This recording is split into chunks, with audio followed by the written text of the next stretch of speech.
So April is Autism Awareness Month, and April 2nd is a very special day. It's Light It Up Blue, where people are encouraged to wear blue, screw in blue light bulbs that people can buy. And wonders of the world are going to be lit up blue, and major cities are going to have their big iconic buildings lit up blue. Okay. It's all over. Well, the light is an interesting term because I wanted to use this time sitting with you to sort of shed some light on families that may be starting to deal with autism or wondering what it might be like to be the parent of someone who is autistic. So this is my friend Kerry, and we're going to talk about her absolutely wonderful son, Mitchell. For Autism Awareness Day, you think about all the things that you wish other people were aware of. Your son is how old now? 20. 20. When you started to see autistic things, him arriving on the spectrum emerge, I mean, who has the background and knowledge on what to do with that? Well, back then, as a parent, you don't. No, and this was late 90s. So there really wasn't any autism awareness. You didn't have resources. I knew that he had delays at as early as 2. I noticed things that he wasn't progressing in.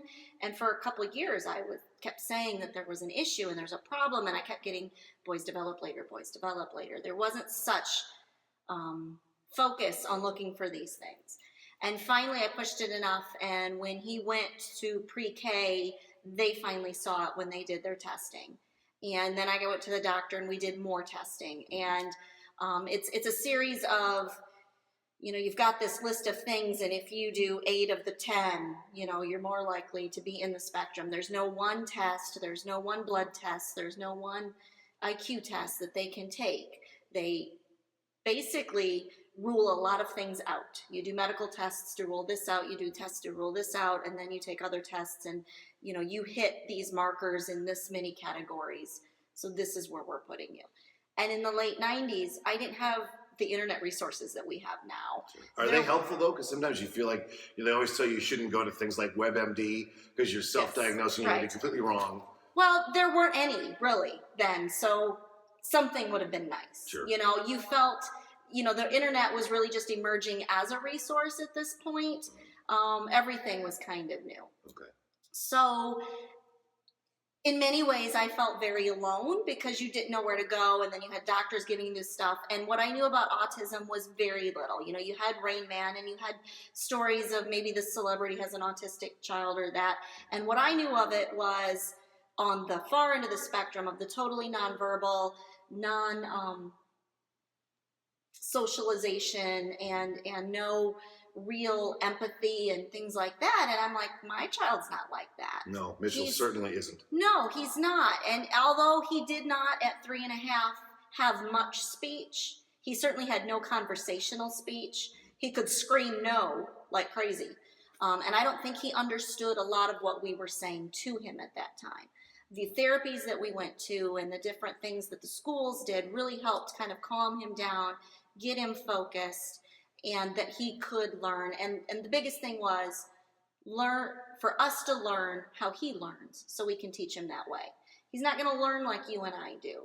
So if we try to teach him like you and I learn, he's going to fail. He has the capacity for infinite learning, but we just have to know how to teach him that. The thing that and I should probably clarify too that Kerry and I have known each other for almost 2 years, so I've been a part of Mitchell's life and he a part of mine for that same length of time, and so I've gotten to learn a little bit more about being around people with autism. The cool thing I like is that first of all we share a love of music. Is music often something that's helpful to people with autism, or not always? When it comes to autism, I can say that I'm an expert in Mitchell, but I would never say I was an expert in autism because because it's a spectrum, and you have people that are higher functioning and lower functioning, and you would maybe consider Mitchell higher functioning, but he has definite things he has to work through and issues that make it harder for him to learn and communicate. For him, as he's gotten older, music has become a great love of his, and I wouldn't, it may not be for lots of other kids. They all kind of find their own thing. Yeah. So there's really no blanket, these kids like this and these kids like that. it's they find their thing and that's what they hold on to. It's maybe their reaction to these things that they have in common. Mitchell sort of started with me. I mean, I knew that Mitchell knew what I did for a living because of listening to the radio. Yes. But our first moment, music came up. If I remember correctly, he asked me about the songs that he said you couldn't possibly like. And I said, well, you know, some are not my favorite singers. So what you're saying is you just do it for the money. It's really funny. But you know, it's like he was like the same way that we make friends with anybody. You're finding a common ground first, and then you kind of go from there. And I guess more than anything, as far as making people aware, is how many times you get asked, like, how do I speak to your son? What should I do? Is, you know, am I going to say the wrong thing? Well, hell, you're going to say the wrong thing to just about anybody, you know? Yeah, I get asked that a lot. In fact, just recently. And my standard answer is when people say, you know, how do I talk to him? How do I approach him? I'm like anybody else. When he was younger, you might have had to use shorter, more direct sentences because he didn't understand long, drawn out, or you might lose him after 3 or 4 sentences just to make one quick point. But now that he's older and his speech and his comprehension are much better, you can have conversations with him. You're going to have better in-depth conversations with things he has an interest in. Because if I start talking to him about something I did at work and he has no interest, he will tune out.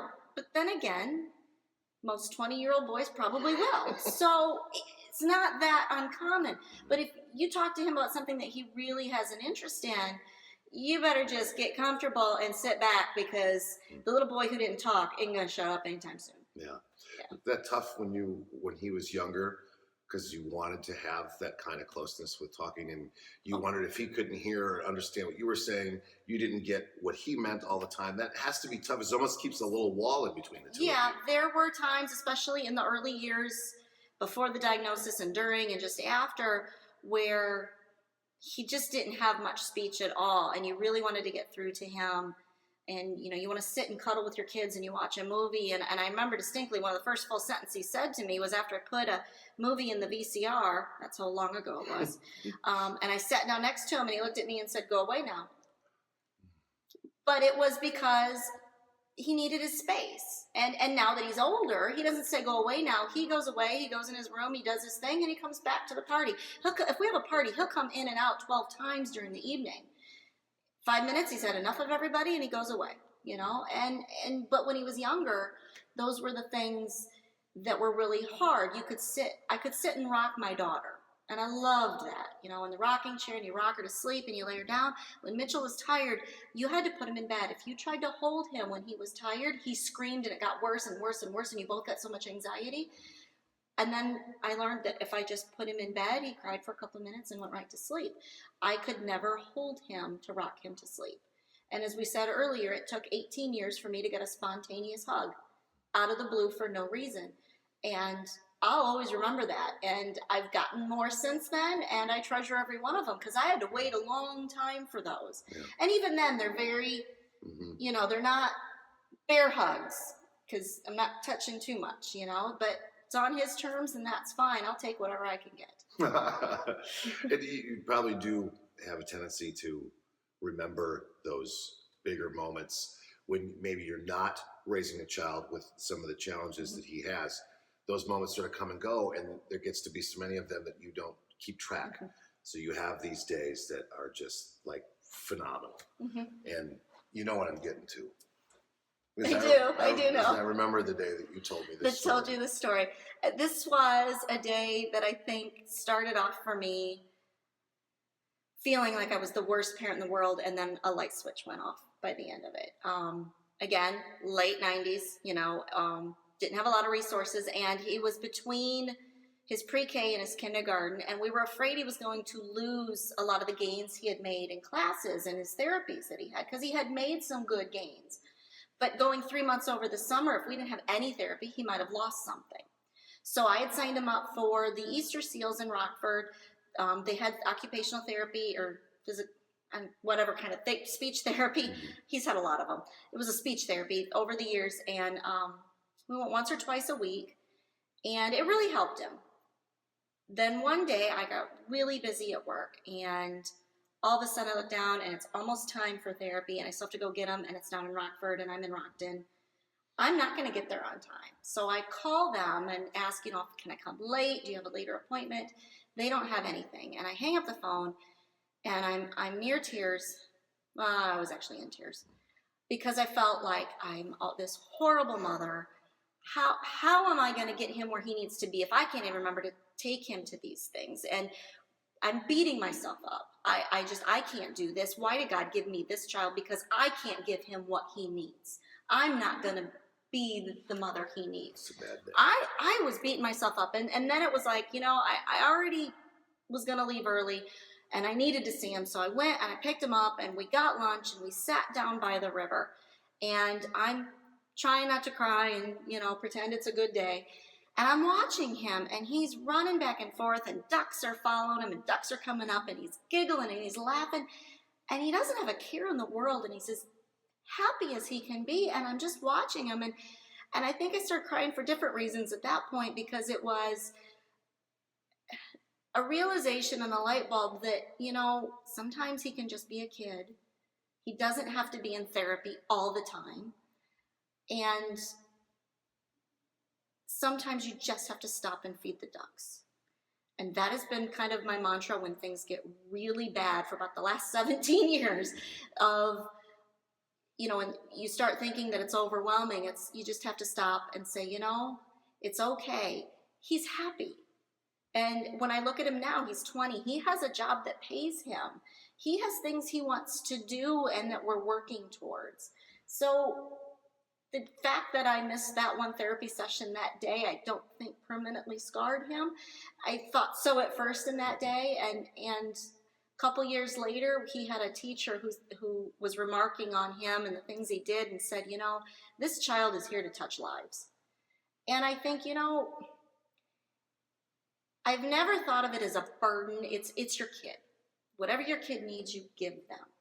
It's hard and it's been a struggle, and I've not known what to do or what direction to go to, but I do think that, that mantra that Autism Speaks says of different, not less, is so true. Yeah, he's different. He's not less. He's worth more to me because it's been such a, not battle, but just we've put a lot of effort, all of us, into raising this child. The day he graduated from high school in 4 years with all his credits, my work on this earth is done. It's all gravy from here on out. Mitchell, and with a lot of autistic kids, it's easier to teach them things if you break them down to small pieces, like cleaning his room. We you pick up the toys, pick up the clothes. It was one little piece at a time. And then I had to think, I need to take that same approach and break this all down into small pieces. What is it I need to teach him? What are my priorities? What is important right now? Because what is important today as our number one priority wasn't maybe even on our list 2 or 3 years ago. Maybe those things that were a priority then, okay, he's done them, boom, Even in school, one thing that was never a priority was writing a term paper. It was never important to any of us that Mitchell learned to write a term paper. His communication skills, have improved so much, but that was what we needed to focus on. And sometimes in testing, the teacher would sit down and just have a conversation with him to know if he knew the material. Because the important thing is, do you know the material, or can you write a sentence structure? Is that going to be important for him? Well, not at this point. Maybe someday he'll decide he wants to be an author. I don't think so, but if he does, well, then we'll work on sentence structure then. As far as knowing material too, by the way, I've noticed that he notices and catches, and things resonate with him that other people, they don't even see it. Yes. They don't even see it. Yes. And it happens every time I'm around him. He'll pick in something that little thread that nobody else sees. And it was gone. Picture that Kerry shared with me that was on Mitchell's Facebook page.